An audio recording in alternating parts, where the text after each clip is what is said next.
This coming Monday, we'll see two major events: the inauguration of Donald Trump and the national championship for the inaugural 12-team college football playoff. Though these two events seem unrelated, at the end of both events, a Catholic will be leaving after taking an L. Welcome to the Moonsam Cast. I am Jorden. This is the Notre Dame is in the national championship to my team went 4-8 this season. Brian, how are you doing? Fuck you. I'm doing all right. I was trying to make a joke. I wanted to make some kind of joke, and that was the best one I could come up with. So it leads perfectly into college football, and you're having a fucking stellar season right now, a stellar couple of weeks. I know you have also predicted every single time that Notre Dame's going to lose. So guess what? I'm going to do this time. Well, do you want to talk about let's talk about that game, because I think there was supernatural interference in that game at one point, but I just want to hear, what are your thoughts? Let's start with interference. When Jack Kaiser picked off the Penn State quarterback in the end zone, and it got called for pass interference, that led to an argument with my father for 15 minutes going back and forth about what pass interference is. He's a diehard Notre Dame fan. I knew like he wasn't going to look at it objectively. He was going to look at it subjectively. That was pass interference. If he turns his head around, maybe not so much. I mean, it was underthrown. It wasn't technically not catchable, but I mean, it was textbook interference. But it's one of those where I looked at it and said, maybe there's an argument, but the problem is he just didn't turn around. He did that whole thing with hands up and stuff, and it didn't. Never got his head around. That's going to get called every single time. Yeah, especially if he's making an effort and turning his head, I think they let it. It would have been an interception. That would have been the end of it. But never got his head around. That's how they're going to call it. Man, that was stressful. Yeah, that was stressful. Jorden, I have lost so much money because of Notre Dame. How much money are you running for the national championship? That's the question. Well, that is to be determined, because I lost most of the stuff, hypothetical money in the account on these last two games, and I'm like, well, whatever I win for the upcoming week is what I'll just put on Ohio State. But well, yeah, we're gonna lose to Ohio State. They opened as 10-point favorites. I think I got them at 9.5 points. I've got 4 units on it, and that'll probably get close to 10 to 20 to maybe 30, like I did on Penn State, by the time kickoff happens. Emotional hedging is a thing, and the way my brother has described it is that I'm buying wins, which is I'll take that. This is money well spent then. But yeah, it's not looking great. Ohio State is clearly the best team in the playoff, and they beat Penn State earlier. Granted, they only beat them by 7, but that was that Ohio State. This is this Ohio State. Since the Michigan loss, Ohio State's been on an absolute tear. And Notre Dame is injured. Like, I think we're missing 3 offensive linemen, missing a linebacker now, missing a CB, and missing a couple defensive linemen. Like, we're injured. And Jeremiah Love, our best running back, is not 100% either. So, and he's not injured, but he's a liability. That's Riley Leonard. Is still our QB. I mean, we're gonna roll with him. He's our best option. Maybe at halftime, if things aren't looking good, they'll put in Jelly in. But this is gonna be Ohio State in a blowout, and that hurts. That's coming from this beaten puppy that was just ready for his season to end so he could enjoy the last couple of games of college football. But we kept on going. Now, this is the third year of Marcus Freeman, which a lot of coaches in Notre Dame's third year have won a national championship. It is also the 100-year anniversary of the Four Horsemen. So all signs point like we're Team of Destiny, but I think Ryan Day is going to...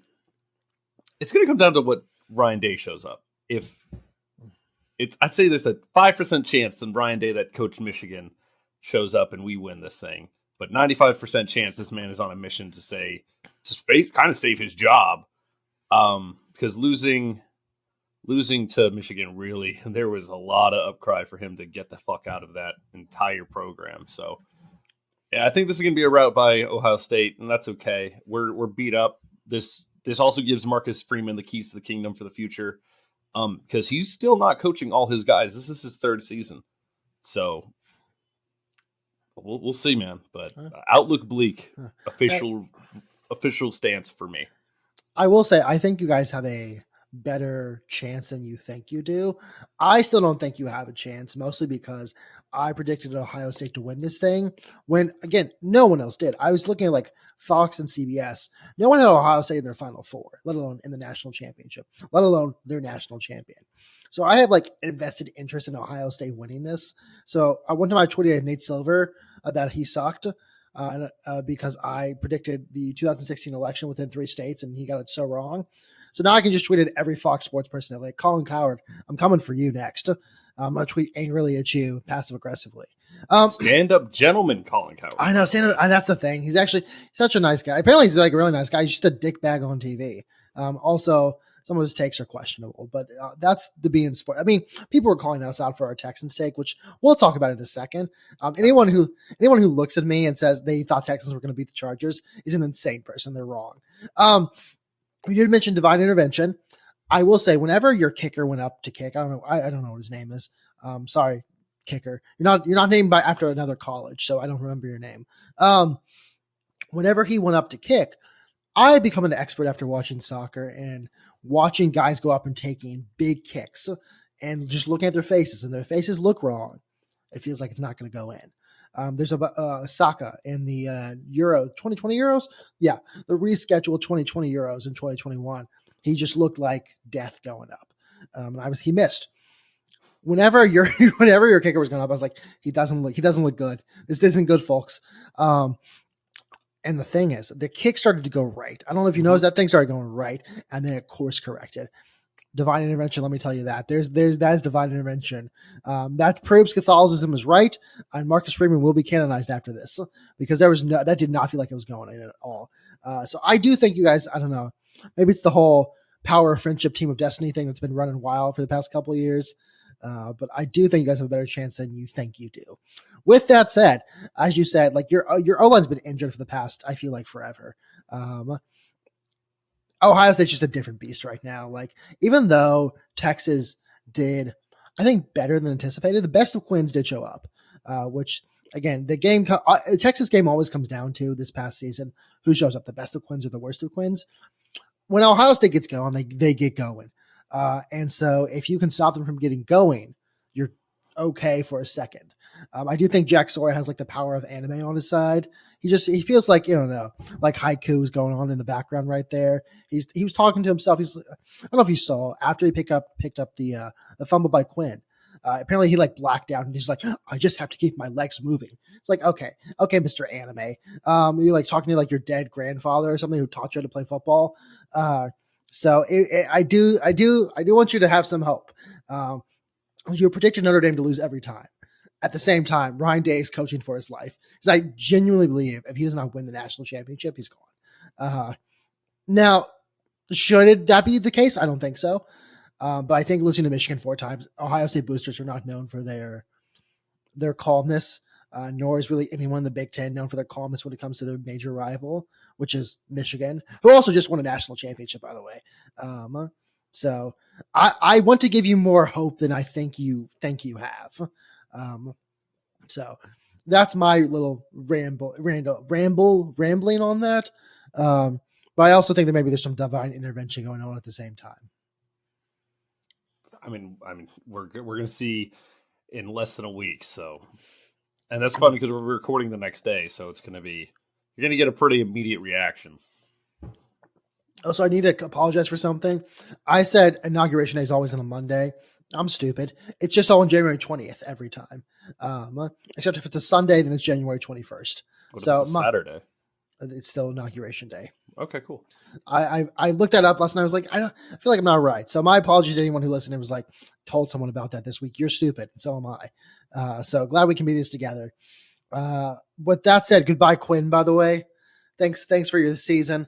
I really enjoyed that game, honestly. It was it wasn't what I call maybe a schnobber locker. I don't know, whatever Jim Ross says.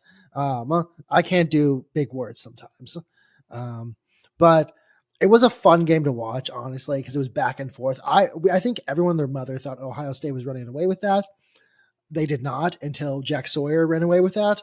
And at which point we all agreed that the game was over. The worst of Quinn showed up when they needed him the least.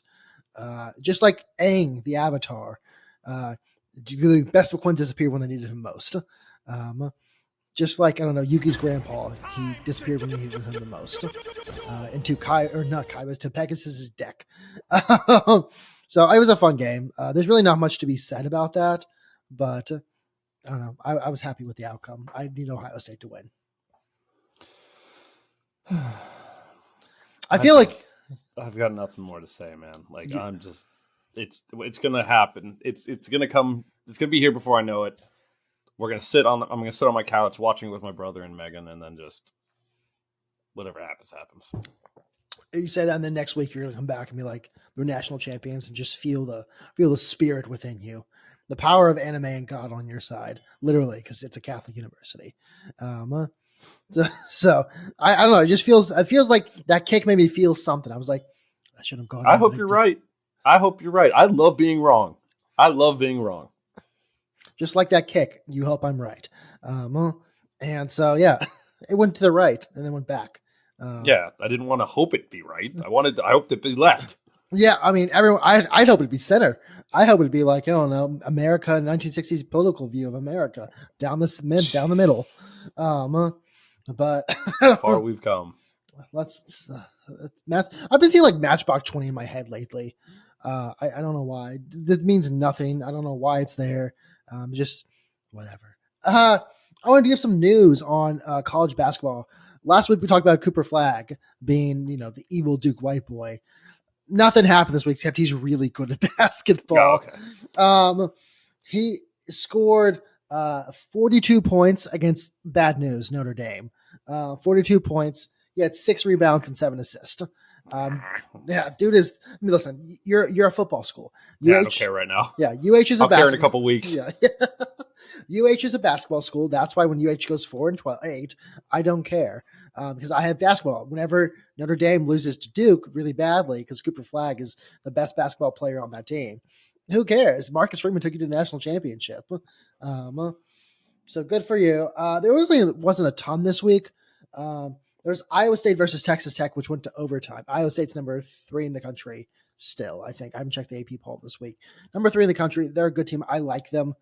Shout out Cyclone Larry, my guy. He doesn't know who I am, but I like him a lot. And then there was also Utah State versus Boise State. The ending was rocked. I kind of accidentally caught it.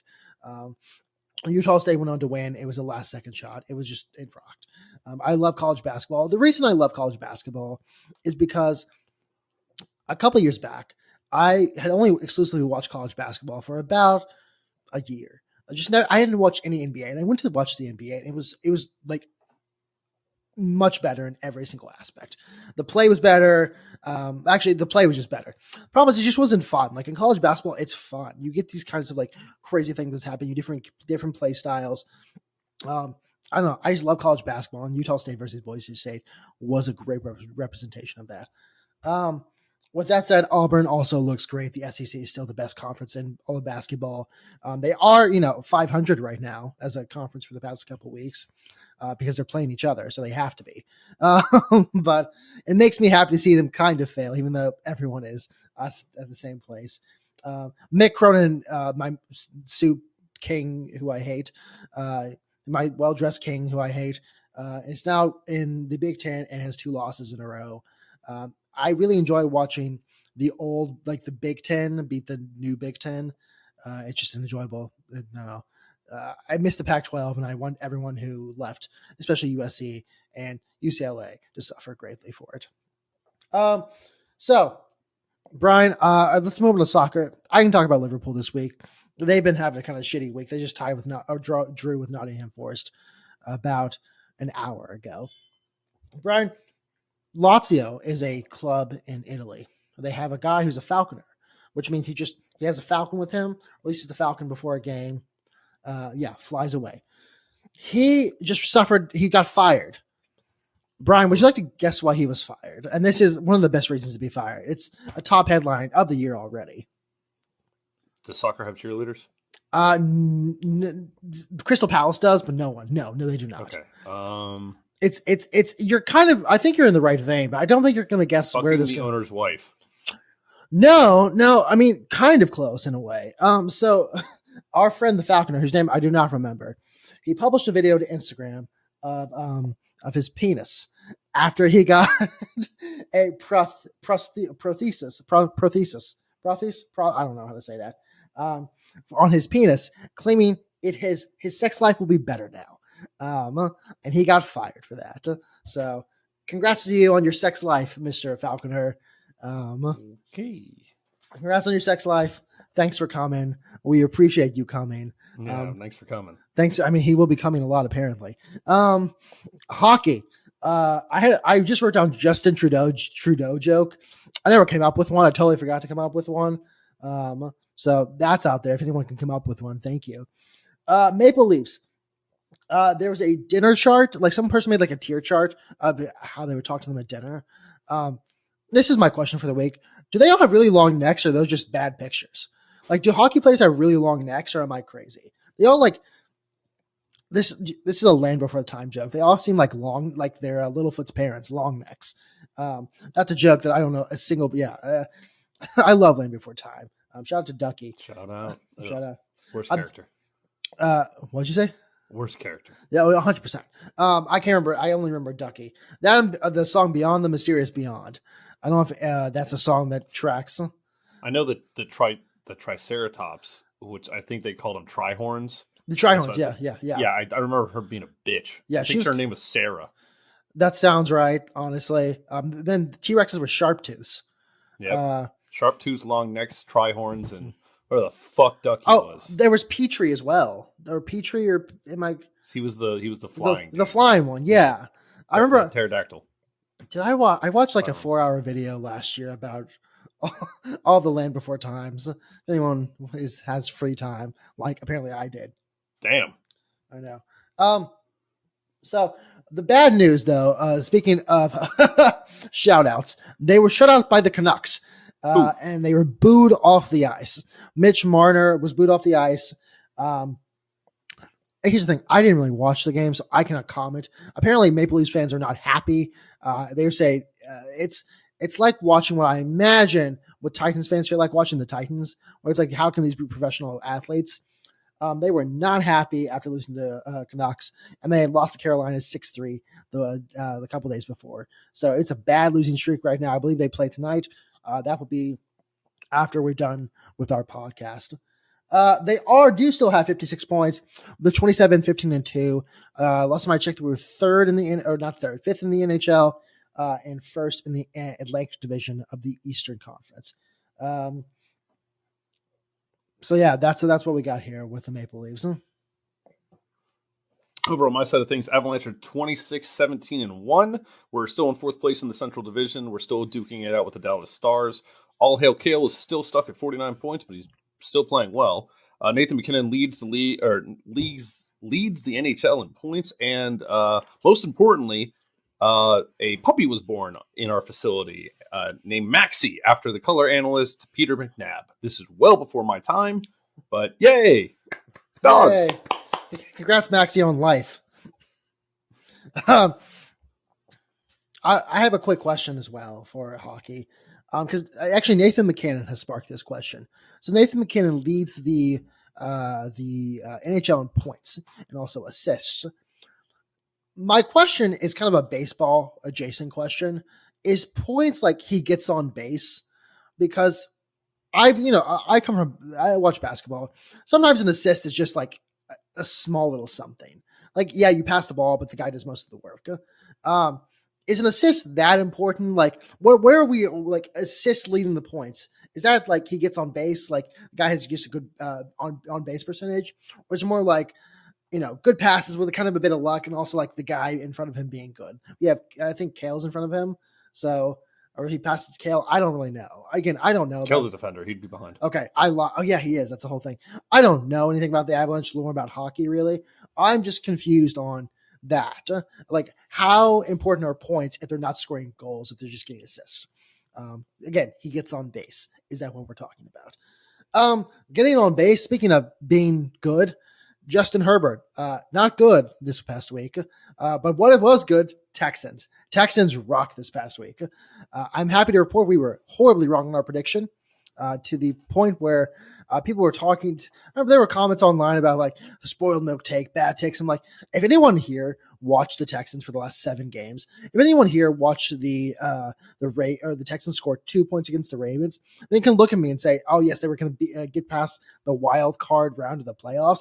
That's a crazy thing. You're not being truthful. Because Joe Mixon played one of the best games I've seen him play in again 10 weeks. CJ Stroud was hitting passes. And I hadn't seen him hit for a long time that season. Nico Collins was back on. The entire Texas defense, who, by the way, already been good this season, just turned it on more. Justin Herbert threw more interceptions this game in 4 than he did the entire season, which was 3. So I'm happy with the performance. Brian, you were there. How do you? What'd you see? How was it? I was so fucked up, Jordan, but it was awesome. It was a great time. The only I saw everything except for the Joe Mixon 17-yard touchdown run. That was the only thing I was in the pisser for. Man, oh man, Texans and pick sixes in the playoffs, baby. That is just what we do. It was incredible. And then Derek Stingley had 2 interceptions himself. He's so good, dude. I believe he's first team All Pro. Mm-hmm. Late candidate for. I mean, playoffs don't count, but Defensive Player of the Year would be cool too. But I don't think he's going to get it. Fuck Rex Ryan. That was a big note. Yeah, that was great. Oh, the Chargers got a bye week. At least we're not the dumbest people in media. Well, anyone who likes feet that much shouldn't be trusted for any of the opinions. So yeah, Rex Ryan, go suck on your wife's toes or something. I don't know. Don't watch football. This defense rules, and I'm very excited for it in the future. The problem is our offense. I don't think our offense is going to have the ability to get it done. We can't depend on defensive scorings. We got a 2-point conversion off a blocked field goal. We had a pick 6. Offense scares me. Sure, we had Nico Collins and Joe Mixon score touchdowns, but that was about it. Menchie had drops. Xavier looked all right. Xavier Howard looked all right, but this CJ looked good. Let's clarify that. CJ looked good. Nico looked good. Joe Mixon looked good. Howard looked all right. I don't think that's going to get done against the Chiefs. I mean, so this makes me optimistic for the future, but this doesn't change anything about how I view this season going. Yeah, I mean, I think we just dropped Deontay Johnson and we waived Deontay Johnson today. That's because for locker room problems. Yeah. I mean, again, he's never going to make it. He's been dropped by 3 or 4 teams at this point, including the Texans. He has his own personal issues. I don't know where he ends up next. I don't imagine he'll stay long there either. The whole kicker thing on the Chargers, I wanted to bring up. I've seen people criticizing him for swatting that ball. Let's all remind each other, kickers are not football players, and I mean that very nicely. They're not out there getting tackles. They're not out there, putting their bodies on the line. They kick a ball. And that's not to say we don't respect them here at Moonstamp. I'm a punter respecter, a kicker respecter. At the same time, if I see myself, jacked 280-pound guys running at me, I'm not taking the ball. He still got his ass whooped as well. Now, did I love that it was a 2-point convert or 2-point play? Yes. Do I wish they'd gone for a 2-point conversion so we could have gotten the 1 point? And this weird, hypothetical in my mind, like Lane Kiffin has made up, where the Texans also get the ball. Lane Kiffin loves hypotheticals. The Texans also get the ball and then score on that conversion as well, or that attempt. But yeah, I feel badly for the kicker. He's got a lot of flack where I go. I mean, yeah, of course he swatted the ball away. They probably actually talked about it. Special teams probably had a discussion about this at some point. Going to the Texans side. The problem is Nico Collins is probably the only receiver who I think CJ trusts in a deep sense, who he has any connection with. No one else has any connection with CJ. I worry coming up, and this is where we've had for the past couple of weeks. Last week, it just apparently didn't matter because the Texans beat the shit out of the Chargers. The dirty bubble, still Jim Harbaugh. And then after that, they just didn't do a single thing on offense. But I do worry that the Chiefs are going to. I mean, Andy Reid's had what 30 days to just sit back and think about what he's going to do with each team. Uh, Again, the child sacrifices have begun again in Kansas City. So, there's not going to be Carson Wentz out there without any, blood of children, of blood of the virgin on his hands. So I am optimistic, though, and I'll tell you why. Every week we come out here and talk badly about the Texans. And this past week, we were proven so incredibly wrong about the Texans. And so I want to believe that if that team comes out again, the Chiefs have not scored more than 30 points this season. I want to believe that they can do it. If the defense plays, Patrick Mahomes is not listen, he's a Hall of Famer already. Let's just say it. With that said, he's not played like that this season. He's played like a guy who, like a top 15 quarterback, not the top quarterback he is. And there's a multitude of reasons for that, but he just hasn't lived up to his standards. So I want to believe that if everything goes right, like this game, the Texans can move on to the conference championship, which they will then get their ass beat. But that's possibly even the Chiefs too. If you're playing the Ravens or the Bills, who just look phenomenal at this point, I don't think you're coming out of that one without some scars. But we played all three teams this year, and we almost beat the Chiefs. We had it close. We beat the Bills, but that was those Bills. These are these Bills, totally different teams. And we got our ass stomped at home by the Ravens. So even if we somehow manage to beat the Chiefs, I don't think we're. I would love it, dude. I hate being so down on my teams like this, man. But I don't see the path to victory right now. But you bring up a good point. If we can keep them under 30, we've got a shot. Or if we can score 30 points, we've got a shot, because the Chiefs haven't scored 30 points all year. Before we get too far away from the Texans game, though, Justin Herbert is becoming if man online. If he had this, if he had this, if he had this. I like Justin Herbert. I think he's a really good quarterback. It's getting hard to keep those beliefs when he's turning into Phillip Rivers. That's great. That's a comparison I was about to make. He's coming the guy who you can, is going to be good during the regular season, who's going to be a good quarterback, a guy who's he's going to give you yards. He's going to be good for your team. It's just, it's never going to go farther than that. We talk about like Joe Burrow, like it's the guy it's never going to happen for.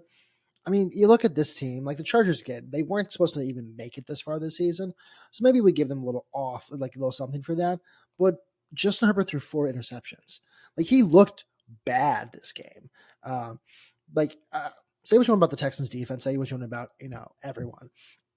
I've watched the Texans defense. I don't think it was just purely the Texans being better than everyone else. The defense being better. I think it was just Justin Herbert sucked this game. A good combination of the two. I want to believe in Justin Herbert. I am happy him and Jim Harbaugh seem to get along. I'm happy that Jim Harbaugh has turned around these Chargers. I'm happy that Jim Harbaugh has inspired these Chargers. With that said, at some point, do you look in the mirror and go, okay, well, maybe there's someone else out there who can do it? Like, let's say a couple of years from now, you look and say, Joe Burrow is available. You bring him in. It's the what if game. It's the same like it's the Mike Tomlin question. Do you start looking elsewhere? Do you start thinking about what the future holds? Mike Tomlin, though, is a very interesting conundrum. It's like the winning paradox, which we can talk about in a second. I don't want to get too far away from Justin Herbert. That beautiful hair. No, I only have one last note on the Chargers, and that's that we had a secret agent on our team that really probably was the reason that we won the game, and that's the dirty bubble, taking Jim Harbaugh. Plopped him up, took him out of the stadium, that was it. Chargers sucked after that. Thank you, Nickelodeon. The whole game, like SpongeBob made a joke about the New Jersey drones at one point. Like, Tom, the guys just up there, they understand who their audience is. It's kids and parents. And the parents want to have a little bit of fun while it's going on. The dirty bubble, very funny to see him involved in some sense. I wish Larry the Lobster would have done something as well. Maybe we get, I don't know, the chocolate ladies. Just like Chocolate Rain, some stay dry while others feel the pain, just like Jim Harbaugh, who did feel the pain of the dirty bubble. So yeah, that was very fun. I enjoyed that part of the game. Also, like the PFT and Big Catfish, PF Manatee and Big Catfish. That's for us. That's for the people. So thank you, Nickelodeon. I can't wait till. I don't think they're doing it again, but I can't wait till next season when we get to see it all over again. I hope they're doing it again. I really do. I really do. It's really fun. Let's go over to the next game. Steelers Ravens. I didn't get to watch most of this game because I was coming home from the game and I was also obliterated. Russell Wilson is back to being bad from what I could tell, and TJ Watt had zero impact on this game. You must call him Russell Westbrook, and to be fair, they are the same in some sense. Westbrook is having a good season. Yeah, but actually a good season. I don't pay attention to the NBA. I'm sorry. I don't. I'll watch if Russell Westbrook wants to go to the college basketball. I'll watch that, buddy. But I'm not going to watch the NBA until I'm going to do it later. But yeah, no, Russell Wilson looks bad. I mean, he's back to who he was in Denver. Justin Fields doesn't look much better. The defense was not there. I think Mike Tomlin just didn't understand that Derrick Henry is really good at football and also really big. You need your defenders to realize that fact and take him out in some capacity in the game. This entire thing has began to ask the question, is Mike Tomlin meant to stay around? Because I think Mike Tomlin is actually a very good football coach. I would argue that you give Mike Tomlin basically any team and he'd make the wild card. He'd get in like a 7 seed or a 6 seed. He's a good coach. He's won a Super Bowl. He's a guy who's going to go down as like one of the best coaches, probably, I don't know, of an era, a really good coach of the era, maybe the best, maybe not the best, who knows. The problem with that is that if you're that good for that long where you're, in the playoffs every season, you're not getting those good draft picks. You're not going to get those guys who you're not going to be able to improve your team. It doesn't seem like the GM is doing much. I don't pay attention to the Steelers like off season per se. I don't keep in touch with their ongoing throughout the season. But every time I look at the Steelers, it's like you have some pieces, but you don't have a lot of pieces. And it's hard to get a lot of pieces also when you're drafting in the middle of the draft every time. So I don't know if you have thoughts on Mike Tomlin's future with the Steelers. I have thoughts. It's like a plan. You got your people all the way back of the planning coach. Giants, Cardinals a little bit, Titans right now, Jaguars, where it's always high draft picks. You got economy.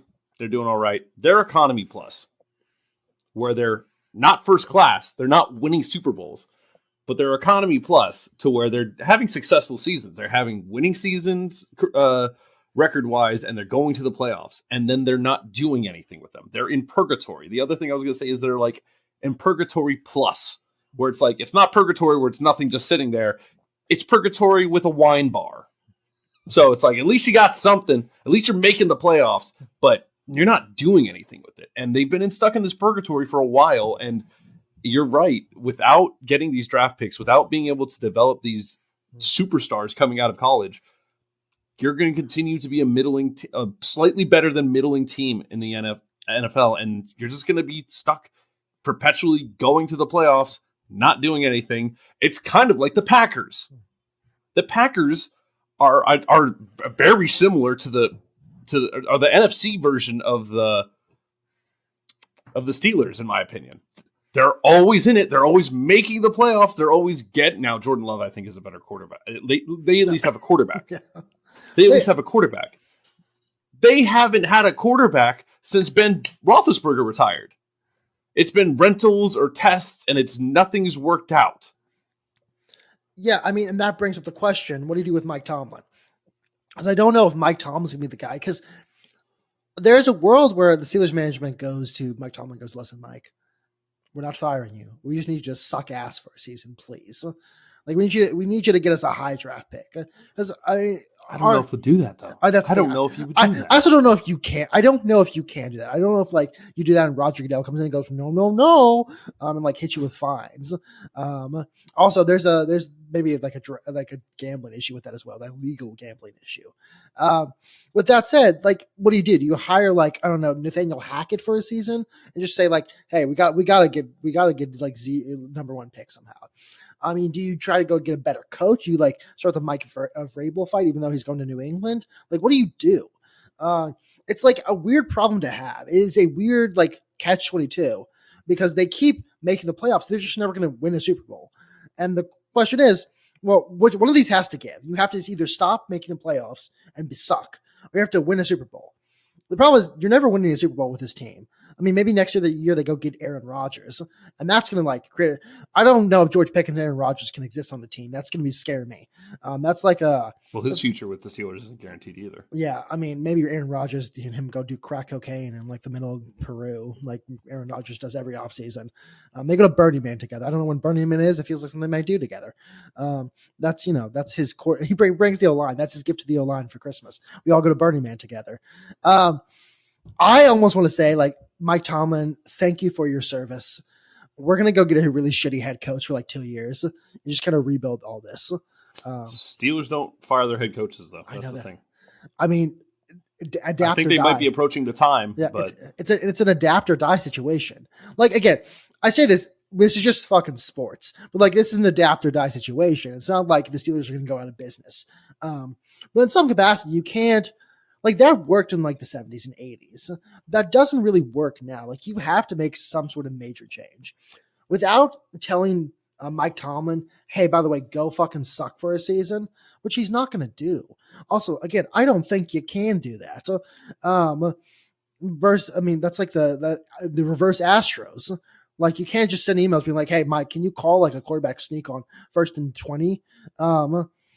I say, listen, Mike, thank you for your service. You've been here for, 20 years. We're going to go get a shitty head coach. And maybe it's, I don't know, Mike Tomlin decides to retire. Maybe they offer him a great severance package. But I think something has to give. And again, this is a team making the playoffs every year. Like it's not like look at the Titans. Like if you look, I'm scared to look at the Titans. No one wants to look at the Titans, but this is a team making the playoffs every year. But it's just an annoying limbo they're in. I mean, they're not the 737 Max crashing all the time. They're like a 737, like an old revamped one, where it's like it flies but it doesn't have Wi-Fi. So I don't know what we want here. I like that. Other side of the ball, Ravens. Lamar looks so good. Derrick Henry is such a monster. It's ridiculous. He hits the hole the same speed as he is sprinting downfield, which for a 29-year-old running back, I don't remember his exact age. I think he's 30 now. That's incredible that he's still doing that. And I think people have been saying this is the year for a while. This is the year. What? He's 31 years old. He's not even 30. Jesus. He's 31 years old. And I feel like for the past 3 years, people are like, this is the year that those wheels are going to fall off, and yet he's still here doing his thing. Now they stopped I feel like they kind of backed off a little bit towards the end of the season because they wanted to save him for a playoff push, which is a smart thing to do. But this Ravens team is really good, and the defense is really good. Ravens, please save us. That's all I'm going to say.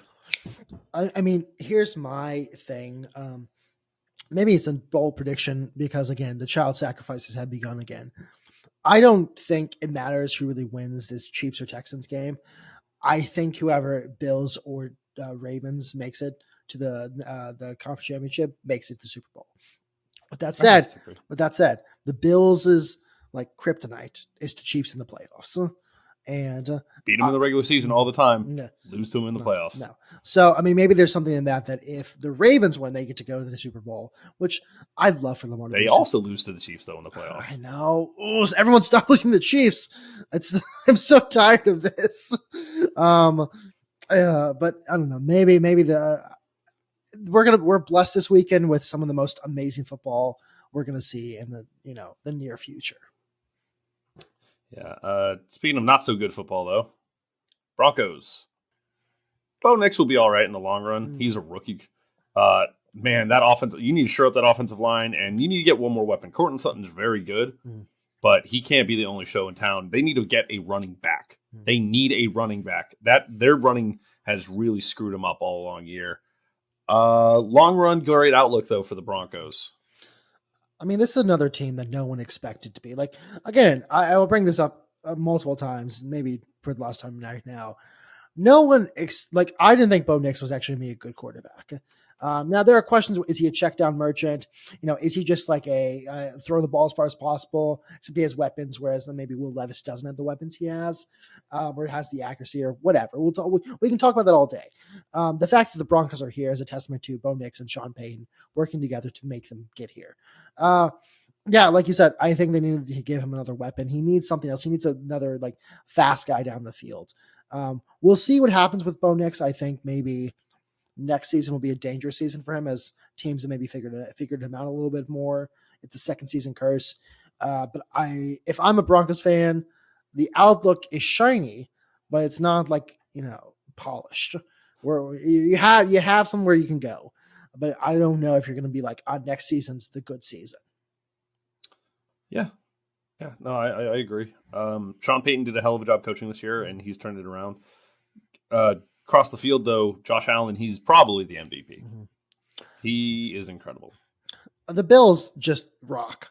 Like, I don't know what else to say. Like, the Bills just rock. Like, Von Miller is back. I mean, they limited his reps during the season. Good for them. He's back. The defense. I mean, again, this may just be like the fact that the Broncos are not the greatest on offense, nor do they have the weapons. The defense looked killer. Offense always, I mean, it's Josh Allen. I don't need to say more than that. This weekend's going to be, again, I've said it like 2 seconds ago. I'll say it again. This weekend's going to be insane. I'm going to be so happy. Absolute cinema, some would say. Bills have their flaws, but I 100% think they could win the Super Bowl. Mm-hmm. That's not a hot take, I don't think. I'm not throwing myself out there being like, oh, I think they could. No, it's they've got a couple flaws, but they could do it. And also, they're kind of a power friendship team. But power friendship, but also have the probable MVP on the team. I would argue whoever comes out of the AFC, well, unless it's the Chiefs, but whoever comes out of the AFC, knock on fake wood, will have the power of friendship on their side. Maybe if the Lions do, but they're hurt, so they don't have all the friendship in the world. Definitely not the Eagles. Not the Eagles. They're not the power friendship team. I mean, maybe the Commanders, but they're not coming out. No, again, loving Jayden Daniels. You're not coming out. The Rams, I don't think. It's not been a storyline this season. The power friendship. They got good at the end of the season. So I think power friendship is the Ravens or the Bills, which is again the most important statistic. Who is the most friendship? Who goes to Dave and Buster's together? I don't know who. Not Sean Payton. If Sean McDermott has his way, who commits terroristic acts together? I mean, it just really comes down to which team has the most power. It's My Little Pony. It's Taya. The opposite of power friendship, though, the Eagles, they decimated the Packers. This is a quick one for me. They just dismantled them. That's the most flustered I'd ever seen Jorden Love. His entire receiving core was hurt, though, so what are you going to do? I feel like more Packers got hurt this game than I'd ever seen like a team have injuries throughout a year. That's obviously not true, but it just felt like there was just injury after injury after injury after injury. Offensive line, definitely wide receivers got banged up, and then secondary got destroyed with injuries. So, but Eagles took care of business. AJ Brown was reading on the sidelines. Yeah, I thought so. There was a time in my gym where there was a guy who would come in and he'd do a singular deadlift, one deadlift ride. And then he'd go back and read 12 Rules for Life by Jordan Peterson for like 10 pages, and then go back and do one deadlift, and then go back and just read one deadlift and then read. And I will say, great form. He was really killing it. So maybe AJ Brown's onto something. Go read your self-help motivational books on the sidelines. He's beaten the LeBron curse. He's read more than one page. So I am happy for him. It seems like unlike LeBron James, he can read. I don't know if this is going to track with anybody who would listen to this podcast, but maybe him and Rachel, whatever, the girl from Glee who can't read, Leah Michelle. Maybe he and Leah Michelle can have a read off. LeBron James versus Leah Michelle, who can read a page. That doesn't track for a single person. This is really funny to the 3 people who understand who LeBron James is, and not Jake from State Farm. That's another reference. I probably should just cut this part. I'm just going. No, go for it. Go off, King. No, it was that. Listen, they're not going to listen to this. One of our friends said that more people know who Jake from State Farm is than LeBron James, and I've never been so passionate about an argument in my life.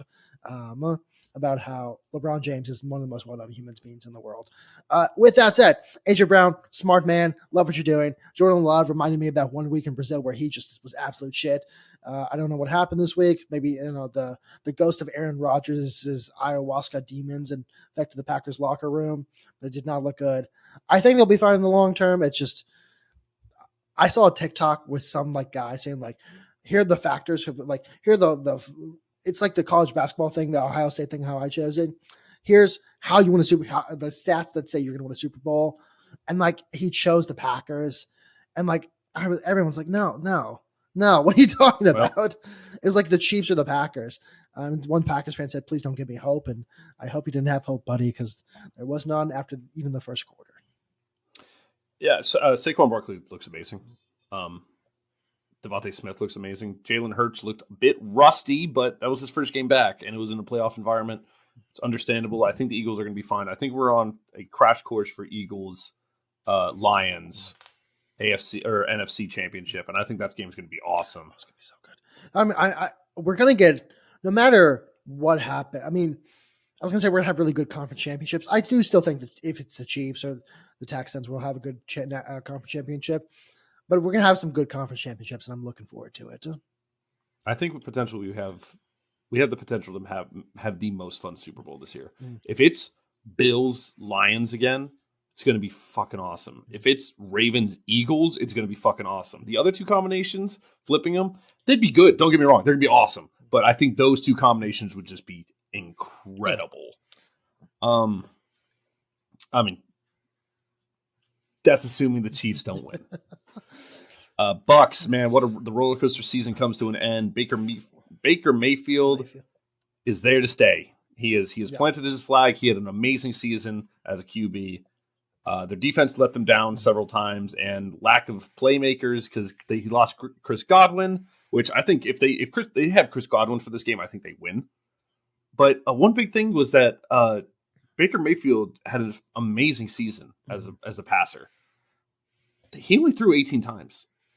That's crazy to me in a playoff game. But we didn't get our boxing match either, which, oh well. They're old now. I was going to say, there's sometimes when coaches do this, and it's usually, there's really no like correlation, but coaches seem to outthink themselves in important games. Like there's a guy named Pep Guardiola in soccer who was he's like Manchester City coach, good coach, but he had a problem where he could never win a big title because he was just like a big championship game. He just outthink himself. Like he'd outsmart himself where the team just played badly because they didn't know what they were doing because he was trying to be so creative. I almost think that Baker Mayfield only threw 18 times because they were trying to outthink them. Like, hey, what if we just ran the ball all the time? Then they're not going to expect that because we have Baker Mayfield. But it just doesn't work if you have, again, Baker Mayfield as your QB. So he'll be, I'm happy for him. I'm a big Baker Mayfield fan, have been for a long time. I think everyone is, other than like UT fans. Yeah. So I'm happy for him. I hope the Bucs do better next season. I think that, like you said, the defense let them down. They'll be back. Hopefully they get him. I really would like him actually to get another weapon, but I don't know if that's going to happen. We'll see what the offseason holds. Commanders. Jayden Daniels is really fucking good, but Commanders fans beware of a sophomore slump because this is exactly what we experienced this year. Yeah. Now, I'm not saying it's going to happen, but Jayden Daniels is phenomenal. He really, really is. Don't go on podcast, Jayden Daniels. Don't go to Korea and Japan. Stay and just study the playbook. I don't know. Yeah. Their run game too leaves much to be desired. But I mean, with how good Jayden Daniels plays, you didn't really need a run game. And then their defense stepped up out of nowhere. I don't think they have a shot against the Lions, but their defense looked okay. Maybe the Lions are hurt. Maybe if Jayden Daniels just rockets, like the whole entire game is like, let's throw 80-yard passes. somehow that works. It's like a Madden shortcut where you're playing like the worst team. You just throw it downfield. We have like a team of 99 overall guys versus the Titan. I know the Titans are getting shit on this episode, but I don't know. Fuck the Titans. But it's just, if you play the Titans, you have 99 overall for every single position. You're just bombing it downfield and hoping for the best. That actually might be not the worst game plan. I will let you know. Now that I think about it more, it's not the worst game plan I've ever come up with in my mind. So yeah, but Commanders, the ghost of not Dan Campbell, the ghost of Dan Schneider are erased. And then our final game, Vikings Rams. The Vikings. See you later, dudes. That was pitiful. And I don't Sam Darnold did not have a good game. I don't completely blame Sam Darnold, though, because man, oh man, did that offensive line get eaten up. Yes, he held on to the ball for a little bit too long on several of those sacks, but I think it was 9 sacks you gave up. Oh, man.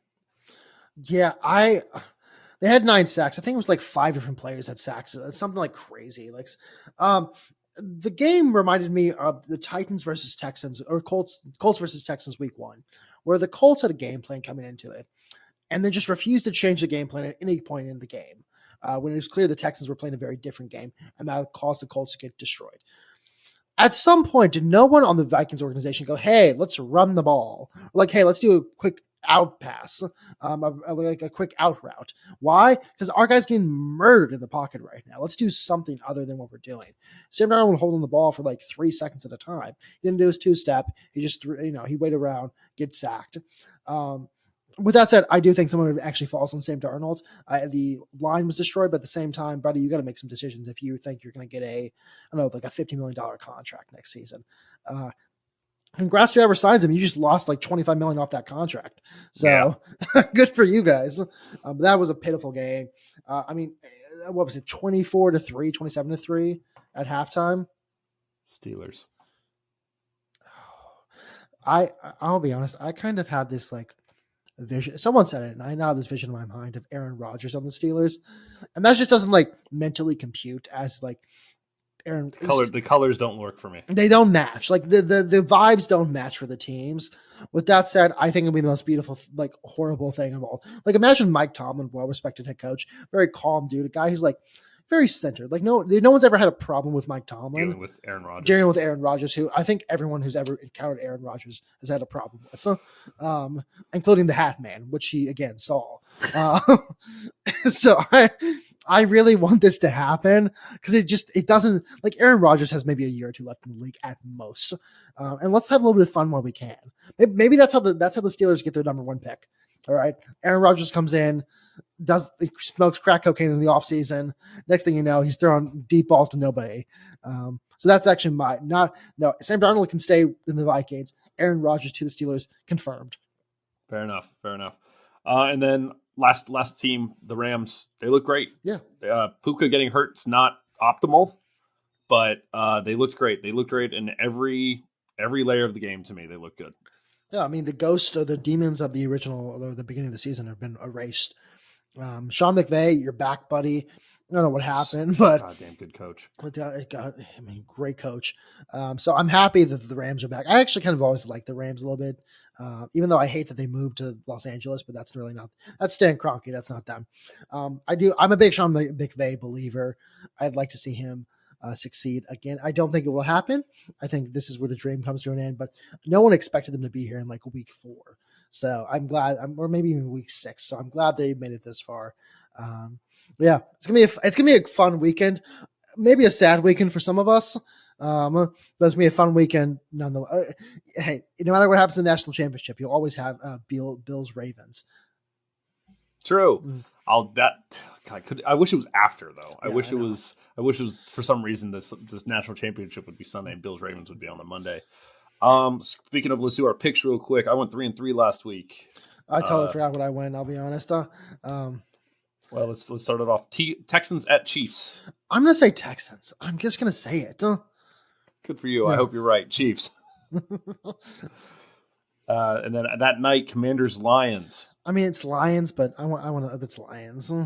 Lions, but it should be fun. I really think it's gonna be fun. Rams Eagles. Eagles again.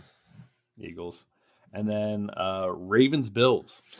Here's the thing. I'm going to ask who you're picking because I can't figure it out. So I I'm going with the Ravens. Okay, I'm going Bills then because I can't tell you.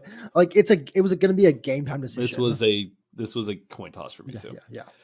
On my side of things, not a great start to the playoff. I'm 7-5. No overs hit except for the Texans game. That sucked. But Texans +8, Texans Chiefs under 42.5, Commanders +9.5, Commanders Lions under or over 54.5. I think that game's going to be so much fun, man. That's such a high number, but I think it's going to be so much fun. Eagles -5.5, Rams Eagles under 43.5, Bills money line going against what my pick is, but Bills money line because they're the even money. I went with the even money of the two teams. And Bills Ravens over 51. Like I said, these should be a couple really, really fun games. And then I'm going to add on, of course, national championship pick Ohio State -9.5.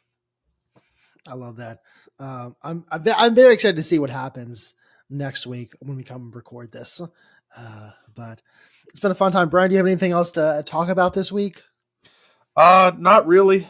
Just getting back in the groove of things, getting ready for school, doing wedding prep. I'm exhausted. Yeah. Well, I'm glad you had it out to talk about sports. We actually went to over 55 minutes, which is good for us. I'm impressed. We spent a lot of time on the NFL because we broke down each team, which I don't hate. There wasn't really much going on for us to talk about outside of that. So, no. Shout out to the NFL. I'm going to miss you in a couple weeks. I have a couple less things. One, Bryce Harper's on TikTok now, like a star on TikTok. I was watching TikTok and I saw a guy come up making a latte. It's like, that guy looks like Bryce Harper, and it actually was Bryce Harper. Sure enough. Also, I'm gonna clip this and put it on TikTok. TikTok probably is going to be gone, if not for a while, then maybe forever. And I just want to let everyone know who follows us or likes our stuff, listens, whatever. You can follow us on other social media sites. We'll have also on Twitter /X, Facebook, Instagram, YouTube. Maybe I'll get a Red Note account at some point. I don't know. I'm already dealing with Chinese spyware as it is on my phone. I don't know if I want to go that far. But yeah, so thank you to all who follow us on TikTok. This may be the last hurrah. And if it is, au revoir. We'll see you on some other platform at some other point. But it's been a fun ride. So that's all I have for this week. Brian, where can the people find you? You can find me across all social medias, especially at twitch.tv/OricPolaris. You can find me at OricPolaris on all of the social medias too. AURICPOLARIS. Jordan, where can the people find you? Find me at Jordan's Thoughts on Twitter, and find me at Moonstamp Sports on Twitter, Facebook, YouTube, Instagram, and while supplies last, TikTok. So thank you guys so much for listening. We will see you next week with a very special edition of Is Brian Really Happy or Really Sad? Stay beautiful.